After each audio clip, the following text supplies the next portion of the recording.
Hello everyone, welcome back to Ninja Prep. मेरा नाम है कपिल गोयल और CUET PG फिजिक्स का एक और लेक्चर लेकर हाजिर हूँ आप लोगों के सामने।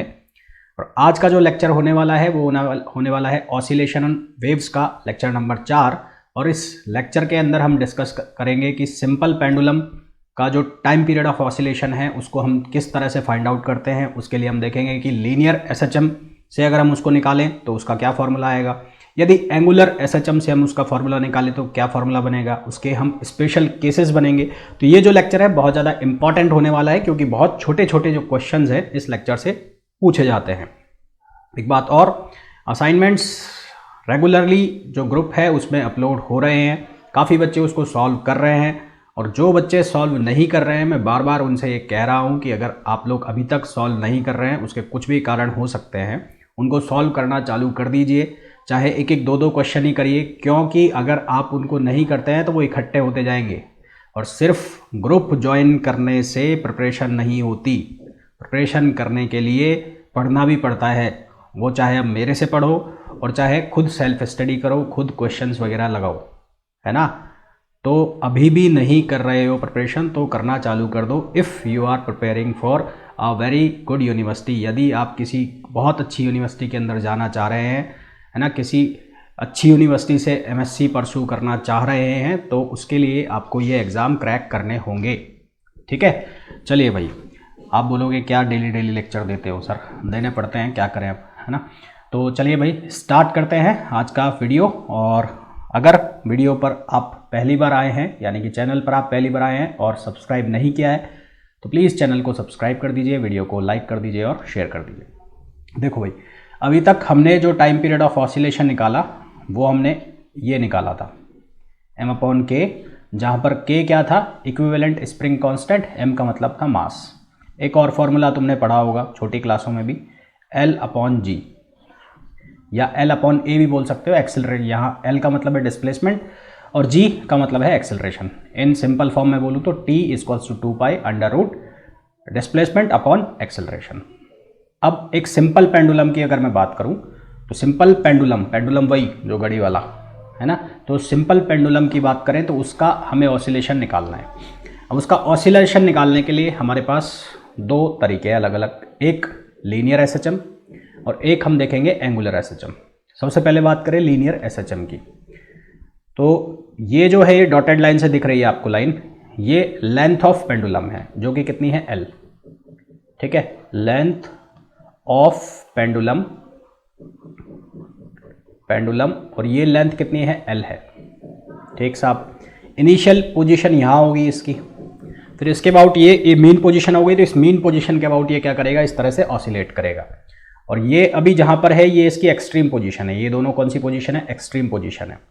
मान लिया जो इसका बॉब मतलब इसका लट्टू, उसका जो मास है वो M है। ठीक है, तो कंसीडर मास ऑफ बॉब, उसका जो मास है वो कितना हो गया, M हो गया, करेक्ट। अब ये अपनी इस पोजीशन पर है, इस पोजीशन पर है, तो इसका फ्री बॉडी डायग्राम अगर मैं बनाऊं तो यहाँ पर एक जो ग्रेविटेशन की वजह से जो इसका सेल्फ वेट जाएगा नीचे की तरफ, वो कितना जाएगा, mg। पर ये अब किसी एंगल पर आ गया, बिल्कुल आ गया। तो अब यहाँ से इस लाइन को अगर पीछे बढ़ाते हो ऐसे, तो ये एंगल अगर थीटा है तो ये एंगल भी कितना होगा, थीटा होगा ना, तो ये एंगल भी कितना होगा, थीटा। तो ये कुछ इस तरह से कहानी बन रही है, ये mg हो गया और यहाँ इसने कंपोनेंट दे दिया एक, और एक कंपोनेंट ऐसे देगा परपेंडिकुलर। तो ये वाला जो कंपोनेंट है इसकी वैल्यू कितनी हो गई, mg sin थीटा, और ये जो कंपोनेंट है इसकी वैल्यू कितनी हो गई, mg cos थीटा। ठीक है, अब इसको वापस अपनी मीन पोजीशन पर ले जाने के लिए कौन सा फोर्स इन दोनों में से रिस्पॉन्सिबल है, तो इन दोनों में से mg sin थीटा जो फोर्स है इसको कहाँ ले जाएगा, अपनी मीन पोजीशन पर। हमने जब सिंपल हार्मोनिक मोशन की शुरुआत की थी तो उसमें हमने पढ़ा था कि सिंपल हार्मोनिक मोशन वो है जो अपनी मीन पोजीशन के अबाउट क्या करे, टू एंड फ्रो मोशन करे, सब्जेक्टेड टू अ फोर्स। कौन सा फोर्स, रीस्टोरिंग फोर्स, जो उसको वापस खींच के लाए। तो यहाँ पर रीस्टोरिंग फोर्स का काम कौन कर रहा है, mg sin थीटा। तो यहाँ पर जो रीस्टोरिंग फोर्स है F रीस्टोरिंग, तो रीस्टोरिंग फोर्स जो हो गया वो कितना हो गया, वो हो गया, मैंने लिखा -mg sin theta. Minus M g sine theta मैं क्यों लिख रहा हूँ इसको, क्योंकि रीस्टोरिंग फोर्स जो उसकी जो मीन पोजीशन है उस पर ला रहा है, यानी कि जहां उसका डिस्प्लेसमेंट है उसके ऑपोजिट डायरेक्शन में पकड़ के खींच रहा है। अब एक ट्रायंगल दिखा होगा आपको, यहां ये ट्रायंगल दिखा देता हूं आपको, ये ट्रायंगल दिखा, ये ट्रायंगल, इस ट्रायंगल में ये डिस्टेंस हमने कंसीडर कर ली कितनी है, x है, और ये लेंथ कितनी है, l, और ये एंगल थीटा। तो इस एंगल के लिए अगर मैं साइन थीटा की वैल्यू निकालूँ तो साइन थीटा क्या होता है, परपेंडिकुलर अपॉन हाइपोटेन्यूज, तो परपेंडिकुलर अपॉन हाइपोटेन्यूज यानी कितना हो गया, x बाय एल। तो f रीस्टोरिंग जो कितना हो गया, minus M g, sine theta की वैल्यू डाल दो, कितनी हो गई, x अपॉन एल, कितनी हो गई, x अपॉन एल। ठीक है, तो रीस्टोरिंग फोर्स कितना हो जाएगा, यहाँ से देखो, minus G upon L into M X, minus G upon L into M X, ये वैल्यू हो गई। ठीक है, अब एफ रीस्टोरिंग मतलब एम ए, नेक्स्ट पेज पे चलते हैं। तो एम ए, एम मतलब mass of bob, equals to कितना हो गया, minus M G X upon L. तो एम से एम कैंसिल, तो यहाँ से ए की वैल्यू किसके बराबर आ गई, ए जी एक्स अपॉन एल, और ये इक्वेशन आइडेंटिकल हो गई किसके, जो एस एच एम की हमारी इक्वेशन है। तो यहाँ से हमें ओमेगा स्क्वायर की वैल्यू मिल रही है, ओमेगा स्क्वायर की वैल्यू कितनी हो गई, जी बाई एल। तो ओमेगा की वैल्यू कितनी हो जाएगी, अंडर रूट जी अपॉन एल। ठीक है, तो ओमेगा बराबर कितना होता है, 2 पाई अपॉन टी, तो ये किसके बराबर हो गया, अंडर रूट जी अपॉन एल। तो इसको हमने सिंप्लीफाई किया तो यहाँ से हमारे पास फॉर्मूला बन गया, क्या फॉर्मूला बन गया, 2 pi under root L upon G. ठीक है, कितना फॉर्मूला बन गया, T equals to under root 2 pi L upon G. इसको आप सिंपल वे में ये भी लिख सकते हो, 2 पाई, एल का मतलब हो गया डिस्प्लेसमेंट या लेंथ ऑफ पेंडुलम, डिस्प्लेसमेंट और लेंथ ऑफ पेंडुलम, और जी का मतलब हो गया एक्सेलरेशन, यहाँ जी का मतलब क्या हो गया, एक्सेलरेशन। तो ये जो एक्सेलरेशन लेना है ये हमेशा इफेक्टिव एक्सेलरेशन लेना है, आपको ध्यान रखना है। ये कौन सा एक्सेलरेशन लेना है, हमेशा इफेक्टिव एक्सेलरेशन, इफेक्टिव एक्सेलरेशन। और ये जो लेंथ है, ये वाली जो लेंथ है जिसको हम डिस्प्लेसमेंट बोल रहे हैं, ये हमेशा लेनी है परपेंडिकुलर टू प्लेन, ये लेंथ हमेशा क्या लेनी है, परपेंडिकुलर टू प्लेन। ध्यान रहेगी ये बात, ध्यान रखना। ठीक है, तो यहाँ तो ये फॉर्मूला निकाल लिया हमने किसके फॉर्म में, एल बाय जी के फॉर्म में, यानी कि लीनियर एसएचएम के फॉर्म में। यदि इस फॉर्मूला को अब हम एंगुलर एसएचएम से निकालें, सेम फॉर्मूला को हम एंगुलर एसएचएम से निकालते हैं तो क्या फॉर्मूला आएगा उसकी बात कर लेते हैं। तो एंगुलर एसएचएम से निकालने का मतलब है, जैसे एक एंगल पर टॉर्क लगाया तो टॉर्क की वजह से वो चीज़ घूमेगी, तो वो एंगुलर एसएचएम, वो वाली एंगुलर एसएचएम की बात हो रही है। तो यहाँ पर वही कहानी है, अभी तक तो वही डायग्राम है वैसा का वैसा। इस लाइन को पीछे बढ़ाया तो यहाँ से एक एंगल बनेगा थीटा। ठीक है, अच्छा जी, अब ये डिस्टेंस कितनी है पूरी, एल। तो यहाँ से मैंने पीछे की तरफ एक परपेंडिकुलर डिस्टेंस बढ़ाई ऐसे, इस तरह से, और ये इस लाइन को मिला दिया। तो ये जो एल है, एल, ये एल के दो कंपोनेंट हो गए, एक कंपोनेंट जिसके साथ ये एंगल बनाएगा उसके साथ आएगा कॉस, और एक के परपेंडिकुलर जाएगा वो क्या आएगा, साइन। तो ये जो लाइन है, ये लाइन, इस लाइन पर कंपोनेंट क्या हो जाएगा एल का, एल साइन थीटा। कितना हो जाएगा, एल साइन थीटा। तो अब जो एम है, एम, तो यहाँ जो ये पॉइंट है, बॉब है जो, इस पर एक नीचे की तरफ डाउनवर्ड फोर्स जा रहा है एम जी, और ये एक परपेंडिकुलर डिस्टेंस मिल गई एल साइन थीटा। तो परपेंडिकुलर फोर्स और डिस्टेंस यानी कि आर क्रॉस एफ, ये मिलकर क्या दे देंगे, ये दे देंगे टॉर्क, है ना, क्या दे देंगे, टॉर्क। भाई ये पॉइंट हो गया हमारा ये, और ये हो गया मेरे पास, ये डिस्टेंस हो गई परपेंडिकुलर, और ये फोर्स हो गया। तो ये किसकी वैल्यू दे देगा, टॉर्क को। तो इस एल साइन थीटा और एम जी की वजह से यहाँ पर क्या आ जाएगा, टॉर्क। तो उस टॉर्क की वैल्यू क्या होगी, L sine theta into m g, क्योंकि इन दोनों के बीच का एंगल 90 डिग्री है। तो L cross r cross F होता है, तो r F sine theta, theta कितना हो गया 90, तो यहाँ पर आर की वैल्यू कितनी है, एल साइन थीटा इंटू क्या हो जाएगा, एम जी हो जाएगा।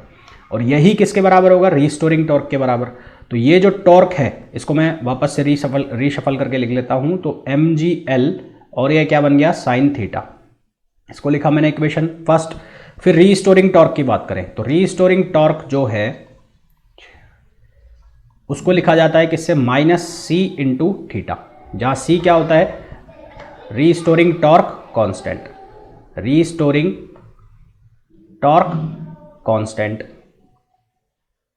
ठीक है, क्या होता है? Restoring torque constant. ठीक, इन दोनों को कंपेयर करो। तो यहां पर लिखा है mgl sin थीटा, यहां लिखा है c थीटा। तो अगर मैं कहूं कि sin थीटा के लिए थीटा एंगल स्मॉल है, इफ थीटा इज स्मॉल, तो sin थीटा जो है, देन sin थीटा वो किसके इक्वल हो जाएगा? थीटा के। तो यहां से हमारे पास वैल्यू क्या बन गई? टाउ इक्वल्स टू mgl और थीटा। अब दोनों को कंपेयर करो, तो ये किसकी वैल्यू दे रहा है? रीस्टोरिंग की। तो इसी टॉर्क को मैं क्या लिख दूंगा? Restoring torque. तो रीस्टोरिंग टॉर्क जो है वो कितना हो गया? वो हो गया माइनस mgl और थीटा। दैट मीन्स कि यहां पर c की जो वैल्यू है वो कितनी हो गई? mgl। c की वैल्यू कितनी हो गई? mgl। इसको लिख दिया मैंने इक्वेशन नंबर 2। अब एक एंगुलर एक्सेलरेशन के फॉर्म में हमने टॉर्क की वैल्यू पढ़ी हुई है, torque equals to I alpha. ठीक है, वी नो दैट जो टॉर्क है वो किसके बराबर होता है? आई अल्फा। और अल्फा को हम क्या लिख सकते हैं? अल्फा को लिख सकते हैं d2 थीटा अपॉन dt2। अब ये जो आई है, आई मोमेंट ऑफ इनर्शिया उस एक्सिस के अबाउट है, उस पॉइंट के अबाउट है जिसके अबाउट ऑसिलेशंस हो रहे हैं। ठीक है, तो मोमेंट ऑफ इनर्शिया अबाउट किसके? Axis of oscillation. तो यहां से इन दोनों इक्वेशंस को बराबर करो, 2 और 3 को। तो 2 और 3 को अगर बराबर करते हो तो क्या लिखा जाएगा? I d2 theta upon dt2 equals to minus mgl upon theta, जिसको हम लिख सकते हैं d2 theta upon dt2 equals to minus mgl upon I और थीटा। तो ये जो वैल्यू है यहाँ पर, ये वाली वैल्यू, क्योंकि ये SHM की इक्वेशन के बराबर हो गई, तो ये जो वैल्यू है ये किसको शो कर रही है? ओमेगा स्क्वायर को। तो यहाँ से हमारे पास ओमेगा की वैल्यू क्या बन गई? Under root mgl upon I. ये ध्यान रखना है भाई, ये बहुत इंपॉर्टेंट रिलेशन बन गया, mgl अपॉन आई। ठीक है, तो आई की वैल्यू क्या लिखनी है हमें? हमें लिखनी है टाइम पीरियड की। तो टाइम पीरियड कैसे लिखेंगे? ओमेगा बराबर होता है 2 पाई अपॉन टी। तो ये किसके बराबर हो जाएगा? mgl अपॉन आई। तो यहां से t इक्वल्स टू कितना हो गया? 2 pi under root I upon mgl। ये वैल्यू आ गई। एक वैल्यू तो ये याद रखनी है तुम्हें, है ना। यदि आपको कोई बॉब हो, किसी का मोमेंट ऑफ इनर्शिया दे रखा हो, उसकी वजह से आपको torque time period of oscillation निकालना हो, तो ये फॉर्मूला लगा के आप सॉल्व कर सकते हो। ठीक है, अब यहाँ पर जो ये रॉड है, रॉड, इसको ऐसे देखो, इनिशियली क्या थी? ये रॉड थी, और इस रॉड की लेंथ हो गई L, और ये बॉब है, ये मास है, ये मास M। तो I जो है पॉइंट ऑफ ऑसिलेशन ये है, इसके अबाउट तो झूल रहा है, ये यूं इसके अबाउट झूल रहा है ना। तो I कितना हो जाएगा भाई? मोमेंट ऑफ इनर्शिया क्या होता है? मास इनटू परपेंडिकुलर डिस्टेंस का स्क्वायर। तो ये परपेंडिकुलर डिस्टेंस हो गई, तो ये किसके बराबर हो गया? ml square. ये इस केस के लिए सिर्फ, अगर ये ऐसा कंसिडर है, अदरवाइज I की वैल्यू बदल सकती है हर केस पे। तो यहाँ पर क्या होगा? t इक्वल्स टू क्या बन जाएगा? 2 पाई।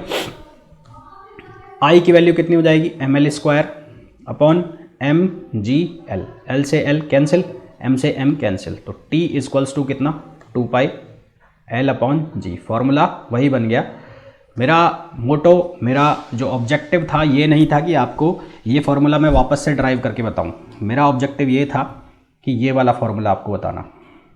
ठीक है, जब आपको मोमेंट ऑफ इनर्शिया की वैल्यू के बारे में बोला जाएगा, या ये बोला जाएगा कि एक मास, इसका बॉब का मोमेंट ऑफ इनर्शिया इतना है, किसके अबाउट? पॉइंट ऑफ ऑसिलेशन के अबाउट, तो टाइम पीरियड निकालिए, तो वहाँ पर आप कंफ्यूज ना हो जाए, इसलिए मैंने आपको ये फॉर्मूला बताया है। ठीक है, तो हमें डेरिवेशन वेरिएशन ध्यान नहीं रखना है, हमें फार्मूलाज ध्यान रखना है जो इसके डेरिवेशन से आए हैं। डेरिवेशन सिर्फ हमारी ये हेल्प करेगा कि इन केस अगर हम फार्मूला भूल जाते हैं, तो थोड़ा बहुत अगर हमें डेरिवेशन याद है या थोड़ा बहुत पता है, तो इन फार्मूलाज तक पहुंच सकें, अगर इन केस भूल जाते हैं तो। ठीक है, चलो साहब, अब इसके कुछ स्पेशल केसेस ले लेते हैं। स्पेशल केसेस कैसे? जैसे कि मैंने बोला कि ये जो बॉब है, इसके लिए जो मोमेंट ऑफ इनर्शिया है, इसकी वैल्यू लगातार क्या होगी? चेंज होगी। तो अगर हमें ये कह दिया जाए कि यहाँ पर जो बॉब है वो स्फेरिकल है, कैसा है, स्फेरिकल है, तो इसके लिए जो मोमेंट ऑफ इनर्शिया है वो बदलेगा, ऑब्वियस सी बात है बदलेगा। क्यों बदलेगा, देखो हमें निकालना है मोमेंट ऑफ इनर्शिया इस पॉइंट के अबाउट, है ना, कौन से पॉइंट के अबाउट निकालना है, इस पॉइंट के अबाउट निकालना है, और ये हो गया वो एक्सिस जो कि कहाँ से, स्फीयर के सेंटर से पास हो रहा है, यानी कि सेंटर ऑफ मास से। तो यहाँ पर मोमेंट ऑफ इनर्शिया इस पॉइंट के अबाउट निकालने के लिए, इस पॉइंट के अबाउट मोमेंट ऑफ इनर्शिया निकालने के लिए तुम्हारे पास पैरेलल एक्सिस थ्योरम तुम्हें लगानी पड़ेगी। कैसे,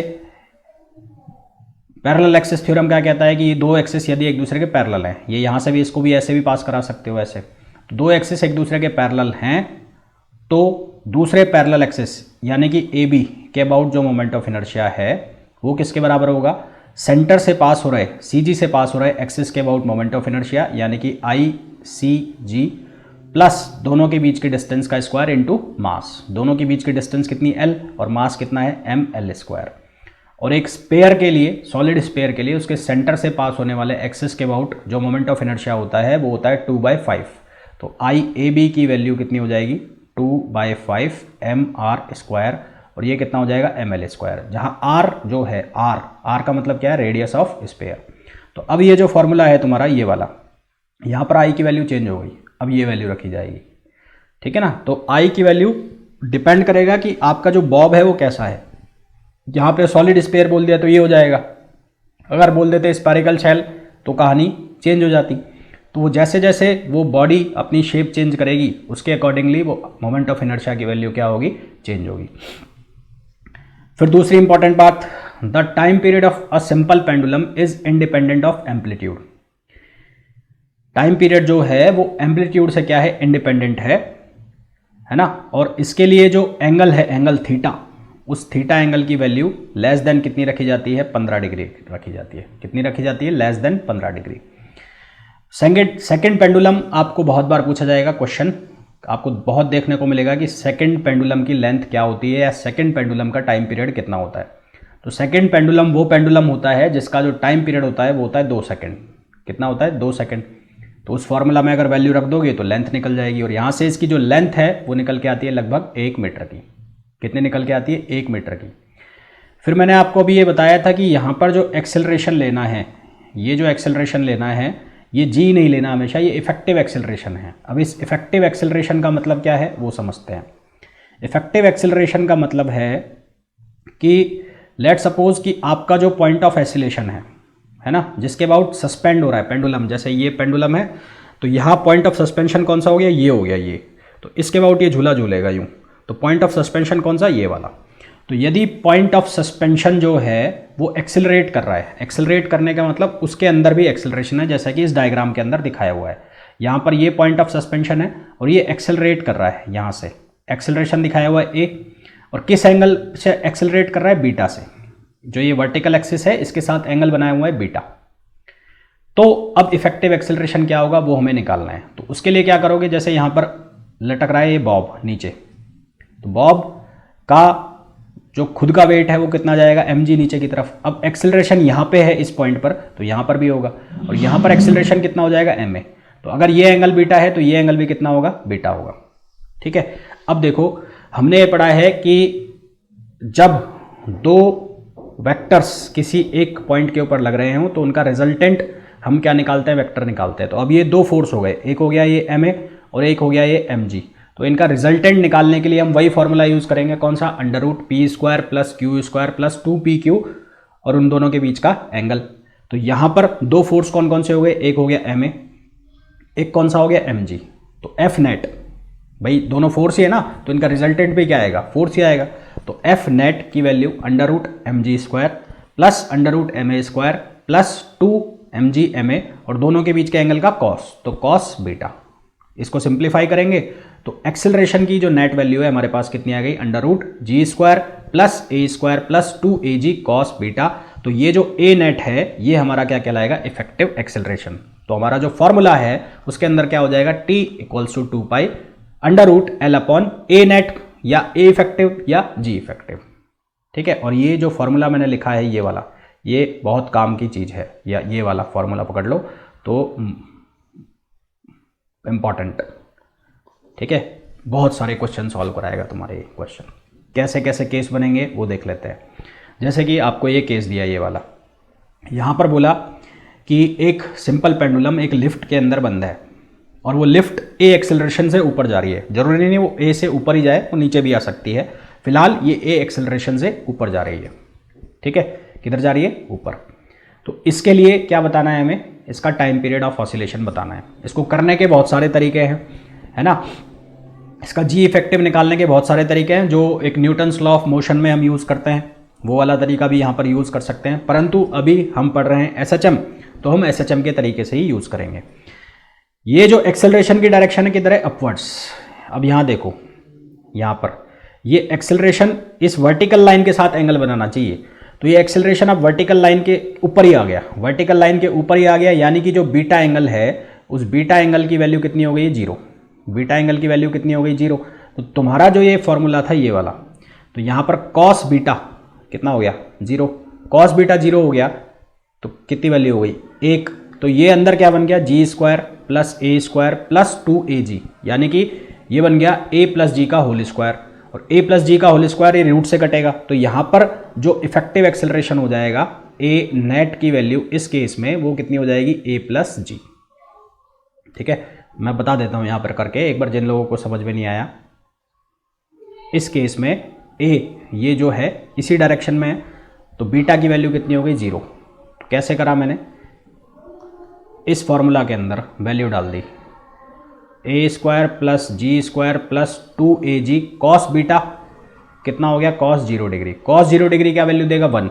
तो ये कितना बन गया? ये बन गया ए नेट अंडर रूट ए प्लस जी का होल स्क्वायर, और ए प्लस जी का होल स्क्वायर क्या दे देगा? ए प्लस जी। तो यहाँ ए नेट की वैल्यू कितनी आ गई? ए प्लस जी बोल लो या जी प्लस ए बोल लो। तो टाइम पीरियड कितना हो गया?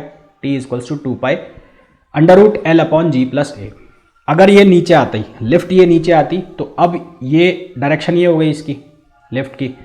तो अब इसको अगर वेक्टर फॉर्म में लिखूं तो वेक्टर फॉर्म में कैसे लिखोगे? माइनस ए ऊपर की तरफ, तो एंगल तो अभी भी 0 ही रहेगा, या 180 नीचे की तरफ दिखाते हो तो 180 डिग्री हो गया। तो अब यहाँ पर कॉस कितना हो जाएगा? 180। तो अब ये फॉर्मूला बन जाएगा जी माइनस ए का होल स्क्वायर और उसका अंडर रूट। तो अब जो टाइम पीरियड है इफेक्टिव वो कितना हो जाएगा? T equals to 2 pi under root L upon G minus A. ठीक है, एक ये बहुत इंपॉर्टेंट केस है, बहुत बार पूछा जाता है, सीधा सीधा क्वेश्चन आता है, तो इसका सीधा सीधा आंसर भी याद रख सकते हो।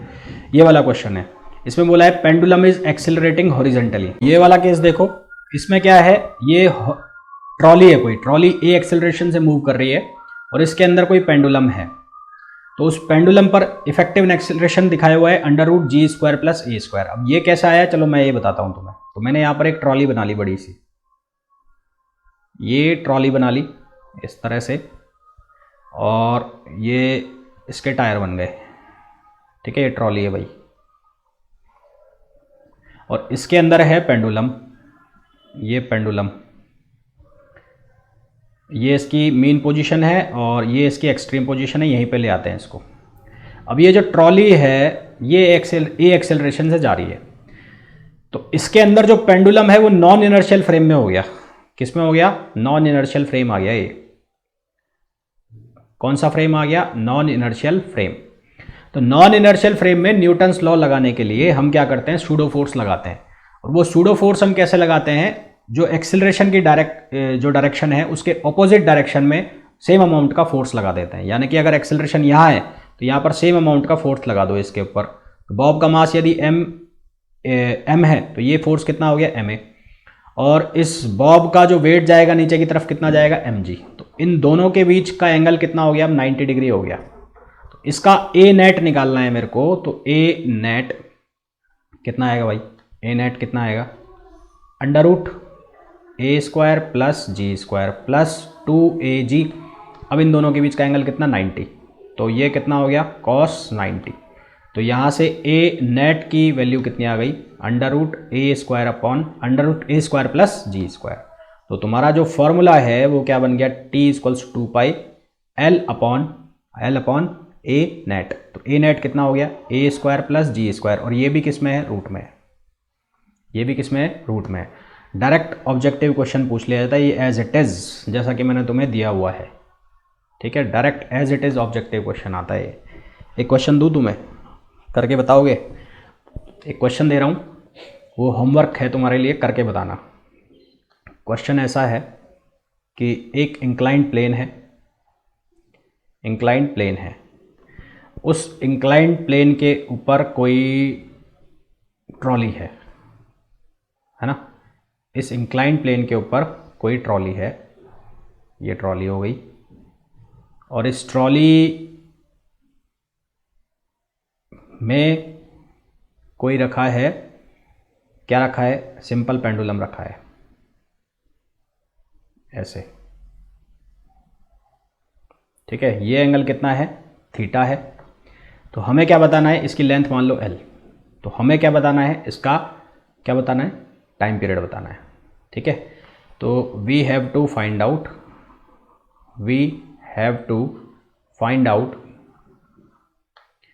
Time period of simple pendulum,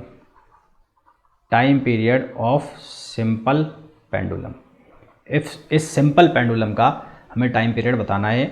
ये तुम्हारे लिए होमवर्क है।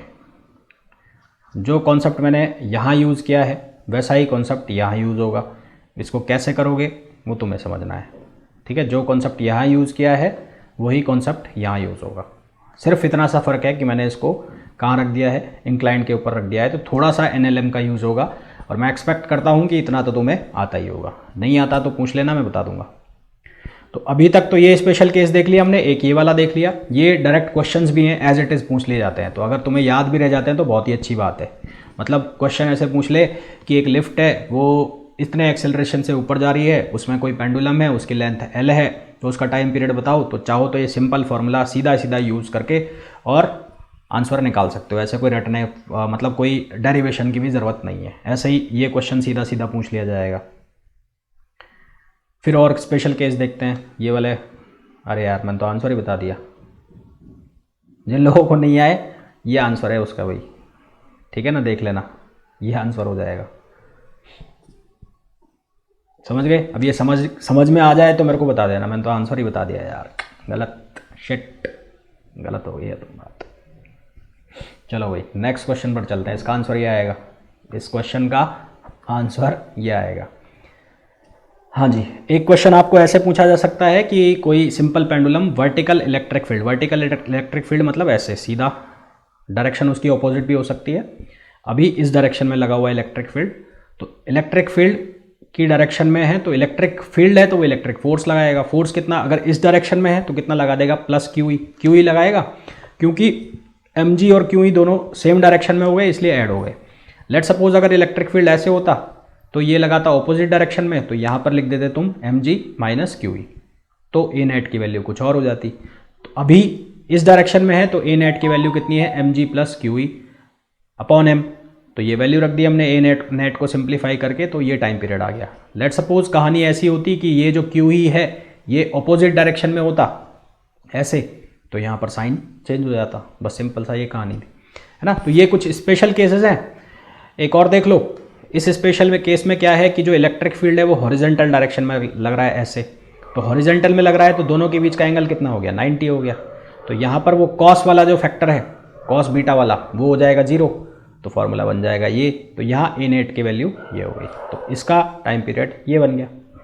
ठीक, तो ये कुछ स्पेशल केसेस थे, आप इनको स्पेशल केसेस भी बोल सकते हो। और ये सीधे सीधे डायरेक्ट क्वेश्चंस हैं जो कि एग्जाम के अंदर पूछ लिए जाते हैं, है ना, सीधे सीधे पूछ लिए जाते हैं। तो होपफुली यहाँ तक जितना भी मैंने आपको समझाया है वो अच्छे से आप लोगों को समझ में आ गया होगा। फिर भी कोई डाउट है, कुछ भी रह गया है, समझ में नहीं आया है, या मैं जल्दबाजी में कुछ ऐसा बोल गया हूँ जो तुम्हारे गले ना उतरा हो, तो वो आप कमेंट करके पूछ सकते हैं। आगे चलते हैं। अब हम बात करते हैं किसकी, एक मिनट, बहुत आगे निकल गया क्या? हाँ, अब हम बात करेंगे pendulum of large length but small amplitude. Large length मतलब पेंडुलम की जो लेंथ है वो बहुत ज़्यादा है और उसका एम्पलीट्यूड है वो बहुत कम है। एम्पलीट्यूड का मतलब वो एंगुलर जो एक्सेलरेशन कर रहा है, एंगल बना रहा है, वो बहुत कम बना रहा है। तो इसको सॉल्व करने के लिए हम क्या करेंगे, हम अब यहाँ अर्थ के रेस्पेक्ट में काम करेंगे। ये अर्थ का सेंटर हो गया और अर्थ की रेडियस ये आ गई, ये अर्थ की सरफेस हो गई। बहुत लार्ज लेंथ का मतलब हो गया कि मतलब इसको स्पेस में लटकाया हुआ है, कुछ ऐसी कहानी है। तो ये लेंथ हो गई, ये लेंथ है एल। अब ये एंगल बना रहा है थीटा यहाँ से, और यहाँ से एंगल बन रहा है फाई। ये पॉइंट आ गया, ये वो मास है जिस पर जो ऑसिलेट कर रहा है। तो अब ये जो नेट एंगल बनाएगा, इसके ऊपर जो नेट फोर्स लगेगा इसके ऊपर, वो इस डायरेक्शन में लग गया, किधर की तरफ, अर्थ के सेंटर की तरफ।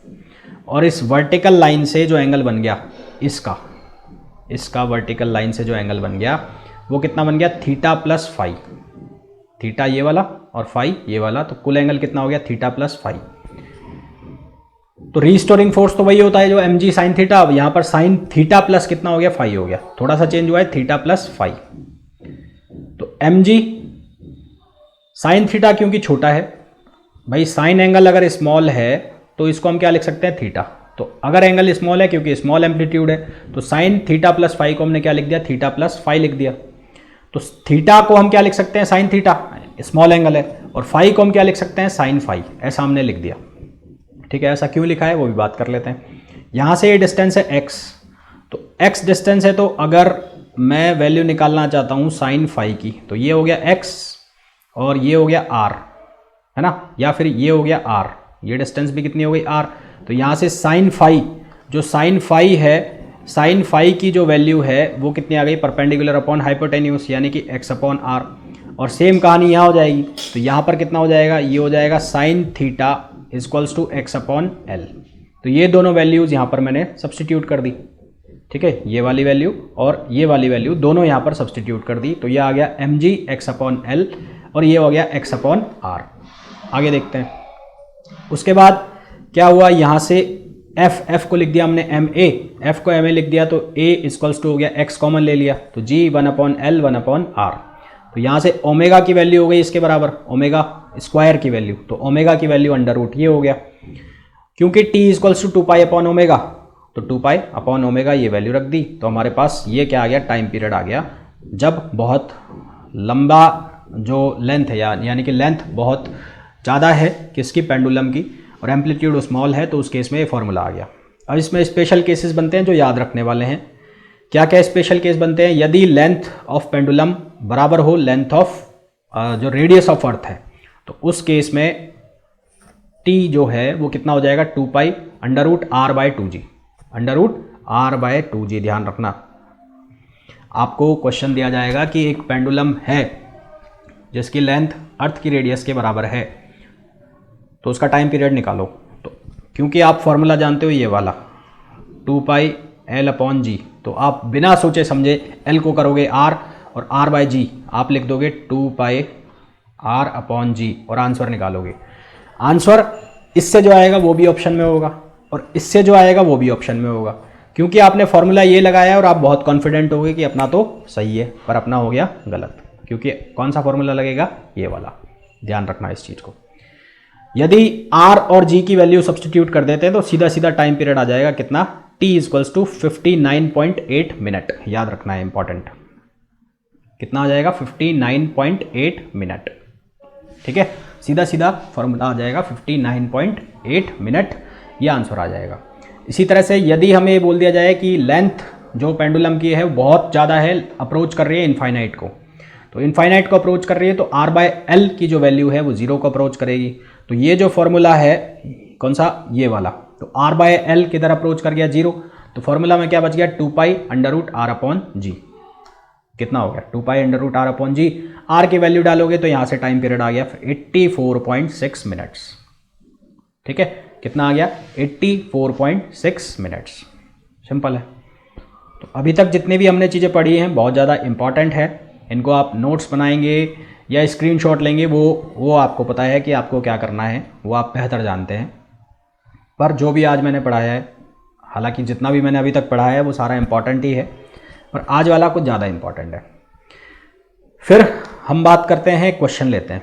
क्वेश्चन में दिया गया है a simple pendulum of length L and having Bob of mass m is suspended in a car. एक कार में सस्पेंड कर रहा है। The car is moving on a circular track of radius r। Car move कर रही है circular track में with uniform speed v। If the pendulum makes small oscillation in radial direction radial direction about equilibrium position, what will be the time period. ठीक है, ये acceleration हो गया। और ये अब कार यूं घूम रही है यूं, ठीक है, क्या बोला है तुम्हें कि the car is moving on a circular track of radius r with uniform speed v if the pendulum makes small oscillation in radial direction about equilibrium. तो रेडियल डायरेक्शन में वो क्या कर रहा है, ऑसिलेट कर रहा है। तो अब जो बॉब है उसके ऊपर दो चीज़ें होंगी, एक तो आएगा वेट, वेट किधर की तरफ जाएगा, नीचे की तरफ, तो वो कितना होगा, ऐसे कितना जाएगा mg। और रेडियल डायरेक्शन का मतलब हो गया जो सर्कुलर ट्रैक है उसका सेंटर, तो ये हो गया कौन सा, AC, यहाँ पर लगेगा तो ये हो जाएगा MAC। तो नेट एक्सेलरेशन होगा इस डायरेक्शन में, तो वही कहानी हो गई ये, तो कौन सी वाली, इन दोनों के बीच का एंगल कितना हो गया, 90 डिग्री। तो A नेट की वैल्यू कितनी हो गई है, A नेट की वैल्यू हो गई कितनी, ये हो जाएगी AC square plus G square. तो यहाँ से टाइम पीरियड सीधा सीधा कितना निकल गया, T equals to 2 pi under root L upon A net और 2 पाई L, A नेट की वैल्यू कितनी हो गई, under root AC square plus G square. ठीक है, यही है ना, AC square plus G square. अब AC की वैल्यू भी लिख सकते हो, AC की वैल्यू क्या लिख सकते हो, AC की वैल्यू लिख सकते हो V स्क्वायर अपॉन R, लिख सकते हो ना, कैसे लिख सकते हो भाई, F बराबर ma और सेंट्रीपिटल एक्सेलरेशन जो है वो किसके बराबर होता है, mv square upon r, mv square upon r। तो a की वैल्यू कितनी हो गई, v स्क्वायर अपॉन r। तो ये वैल्यू यहाँ पर डाल सकते हो, तो यहाँ पर ये चेंज हो जाएगा, क्या हो जाएगा, v स्क्वायर अपॉन r का स्क्वायर, है ना। तो हाँ भाई देखो, अब ये जो क्वेश्चन है इसमें बोला गया है tray of mass 12 kg, tray है, ट्रे का मास कितना है, 12 kg, is supported by 2 identical springs as shown in figure. ये दो स्प्रिंग है पैरेलल में है, तो के इक्विवेलेंट कितना हो गया इनका, 2k हो गया, k plus k। When the tray is pressed down slightly and released it execute SHM with a time period 1.5 second. Time period दे रखा है इनिशियली, वो कितना दे रखा है, 1.5 सेकेंड्स, इसको T1 लिख दिया मैंने। What is the force constant of each spring, k की वैल्यू निकालनी है। When block of mass m is placed on the tray, अब ये जो ब्लॉक है ये भी रख दिया। The period of SHM changes to, T2 की जो वैल्यू है वो चेंज हो जाती है 3.0 सेकेंड। हमें निकालनी है ब्लॉक की वैल्यू, मास की वैल्यू, कैसे निकालोगे, एक मिनट रुको। देखो भाई, पहला केस है ये केस है पहला, और ये है के और ये है के। तो और इसका मास, ये ट्रे का मास, सिर्फ ट्रे का मास मान लिया m, और के इक्विवेलेंट की वैल्यू कितनी हो गई, 2k हो गई। तो पहले केस के लिए T1 equals to 2 pi under root m upon K equivalent. तो T1 की जो वैल्यू है वो दे रखी है तुम्हें 1.5 सेकेंड, तो ये हो गया 1.5 second equals to 2 pi, m की वैल्यू कितनी है, पहले केस में m ही लिख देता हूँ एक बार, तो मैं m की वैल्यू m लिख देता हूँ, और k इक्विवेलेंट कितना हो गया, 2k। ठीक है, इसको लिख दिया मैंने equation first. Case number second में क्या हुआ, ये जो ट्रे है, इस ट्रे के ऊपर कोई मास रख दिया कैपिटल M का, तो कुल मास यहाँ पर कितना हो गया, m प्लस कैपिटल M, ये कैपिटल M है, और ये अभी भी कितना है, k इक्विवेलेंट ही है, और जो कि कितना है, 2k है। तो अब जो मास हो गया, वो मास कितना हो गया, वो मास हो गया कितना, m प्लस m हो गया। टाइम पीरियड कितना हो गया, 3.0 सेकेंड। तो टाइम पीरियड कितना हो गया, 3.0 सेकेंड। तो T2 की जो वैल्यू है वो चेंज हो गई, कितनी हो गई, capital M plus small m upon K equivalent, that is equals to ये 3 सेकेंड्स, ये 2 पाई, और ये कितना, capital M plus small m upon K equivalent कितना, 2k। ये हो गई इक्वेशन नंबर सेकेंड को फर्स्ट से डिवाइड कर दिया, सेकेंड डिवाइड बाय फर्स्ट, कितना हो गया, 3 अपॉन 1.5 इक्वल्स टू 2 पाई से 2 पाई कैंसिल। ये क्या बचेगा, यहाँ से बचेगा capital M plus small m, और अपॉन ये रह जाएगा m, बाकी सब कैंसिल। तो इसको सिंप्लीफाई करोगे तो ये 2 टाइम्स कैंसिल हो गया, स्क्वायर कर दो तो ये आ गया 4 equals to capital M small m अपॉन स्मॉल m। तो ये हो गया 4 small m into capital M plus small m, तो इधर चला जाएगा ये 3m equals to capital M। Small m की वैल्यू कितनी दे रखी है 12, तो कैपिटल M की वैल्यू कितनी आ गई 36। तो मास जो है उसकी वैल्यू कितनी आ जाएगी 36 kg, है ना। तो ये थे कुछ क्वेश्चंस जो हमने आज के लेक्चर में किए, और होपफुली ये सभी क्वेश्चन सारे जो कॉन्सेप्ट्स हैं आप लोगों को बहुत अच्छे से समझ में आ गए होंगे। तो जिन भी लोगों ने अभी तक चैनल को सब्सक्राइब नहीं किया है, चैनल को सब्सक्राइब कर दीजिए, वीडियो को लाइक नहीं किया है लाइक कर दीजिए, शेयर नहीं किया है शेयर कर दीजिए।